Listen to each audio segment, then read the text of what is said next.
Okay, yeah, so the book is called Liberal White Supremacy: How Progressives Silence Racial and Class Oppression.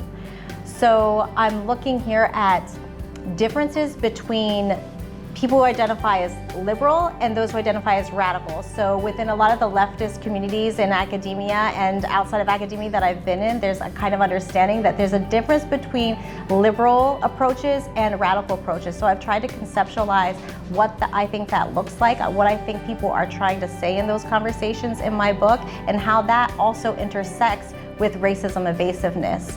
And while I'm doing that, I'm trying to bring some conceptual clarity to this concept of colorblindness, because people don't understand what's wrong with being colorblind. And I think part of the problem with that is that they don't, there's a problem with the concept. It's trying to address too many things all at once. And really the outcome of colorblind ideology is racism evasiveness. And so I look at how this shows up in community organizations in my book, and then offer some ideas on how we can move forward.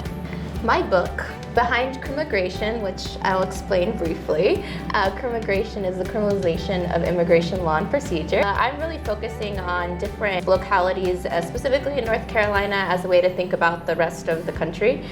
Really to look at how ICE partners with local law enforcement agencies. And so what I find throughout the book is that over time, especially in sort of the mid-2000s across the country, these types of partnerships were forming between ICE and local law enforcement. And initially there was like some pushback from community members, but over time, as some of the strategies from law enforcement changed, that the communities actually stopped resisting in the most sort of like outwardly resistant way.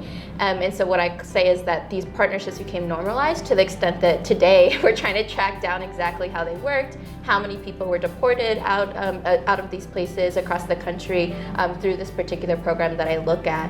And so the sort of end of it is really focusing on different strategies the community organizers took to try to defeat these programs, meaning that they pushed the sheriff, which is the law enforcement agency that I look at, to really end these programs, as sort of for them was their approach to resistance, right? This was something that continued to break apart their families, and so for them it's really important that be part of the story of the book.